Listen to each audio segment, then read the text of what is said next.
Unlike conventional gear, where you're casting a weight that pulls your line, with fly fishing, we're casting a line that's pulling your bait.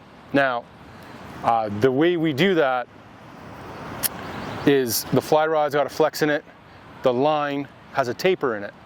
That taper, as you can see, the line is going to move kind of wherever I'm shooting it.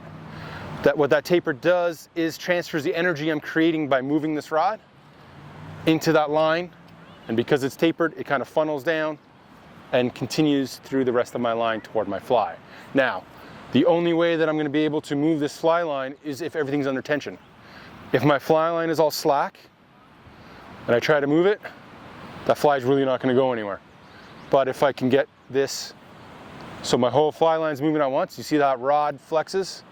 That's what's going to make that cast happen. That's what's going to make that fly move out. Now, the way we do this, first off, the grip is important. Now, what's more important than using the proper grip is using a grip that's comfortable, that can prevent you from straining overly.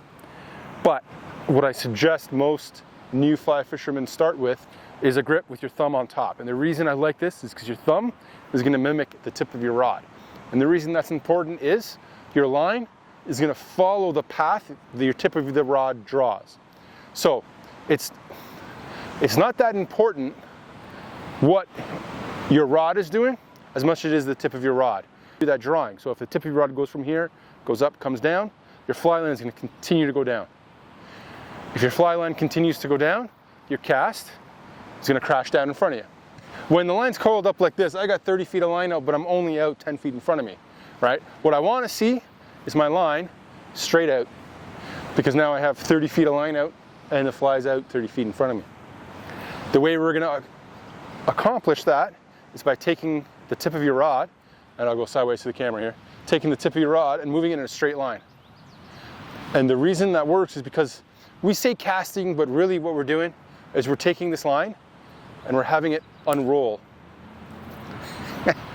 We're taking this line and we're having it unroll. So we're rolling out a line as much as we are casting a line. Now, if I take my rod tip, make a straight line, the line's going to continue in a straight line. If I take my rod tip and I make an arc, my line's crashing for two reasons. First of all, when I'm trying to make this cast, so this is what a functional cast would look like. When I'm making that cast, I'm taking my rod, I'm moving that tip forward, I'm telling the line to go straight out. Physics isn't going to really get in the way of that. But if I'm taking my rod tip, and I'm making a big arc like a windshield wiper, and I'm coming up, I'm asking the line to stand straight up. If I ask that line to stand straight up, it's going to want to come straight down with my rod tip. So to make a proper cast, a lot of people say go 10 and 2. So 10, 2 o'clock. I mean, that's a good way to start thinking about it. But realistically, what we want to be doing is taking a rod tip, going straight back from our target, keeping it high, coming straight forward, keeping it high.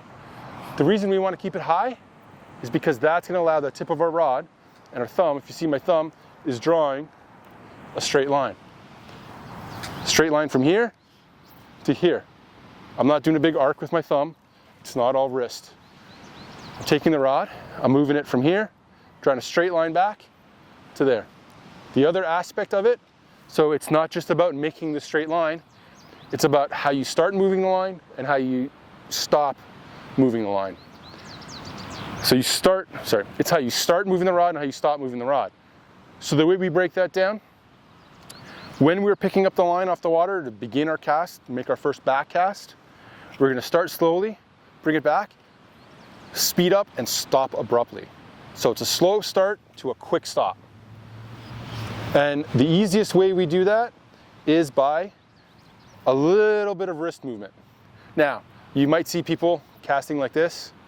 I mean, you can make a cast like that if you want, but all I'm doing is using my wrist. And after 15, 20, 30 casts like that, you're going to start to feel some fatigue. So imagine what a full day of doing that's going to feel like. If you position your body in a way that you're going to rock your body backwards, you're going to bring your arm backwards, you're going to use your shoulder, you're going to use your elbow, you're going to use your forearm, and you're going to use your wrist. For one, I can move that rod so much farther, which To develop power is how far you're going to move that rod. So I can develop much more power with almost no overall effort. I'll be able to fish all day long without fatigue or risk of any kind of tendonitis or anything like that. So you're all set up, come out to the river, you're ready to start fishing. There's a few things you got to think about. If you've never done this before and all of your experience is in conventional fishing using a spinning rod or spinning reel, you might be tempted to make your cast and reel your line in. You don't want to do that. For fly fishing, for most species of fish that you're going to be fishing for, your reel holds your line. We use our hands to manage the line when we're fly fishing. So what we're going to be doing is we're going to let out the line that we need for a cast. When we're casting, we're going to hold the line in our right hand. When we're fighting a fish, when we're casting, we're going to be holding the line in our right hand to manage the line. Then we're going to put the line underneath our index finger, and we're going to use that against the rod and our other finger to strip line in and keep tension. When a fish bites, you're going to set hook, you're going to keep your tension here. When the fish wants to pull line out, you let line out. When it's time to reel in, you bring your line in like that. So we're not really going back to that reel until it's time to reel in that line to store it to move to your next spot. Sometimes you get a bigger fish, you do go to the reel. That's why we have drags on the reel. It's more of a backup than it is the main reason that we're using it. Okay, so depending on the type of fly or rig that I'm using, I'm going to use a different kind of cast. And it's not exactly a different kind of cast as much as it is how much emphasis I'm putting on my loop.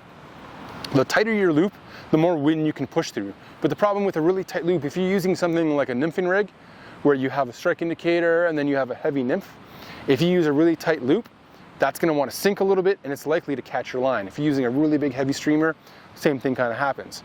In a scenario like that, you're going to want to open your loop up a little bit. And the way you open up your loop a little bit is just how I said, you don't want to use too much wrist. Well, to open up that loop, you're going to use a little more wrist.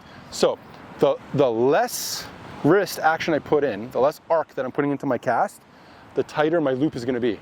So I can get a really tight loop here by barely moving my wrist.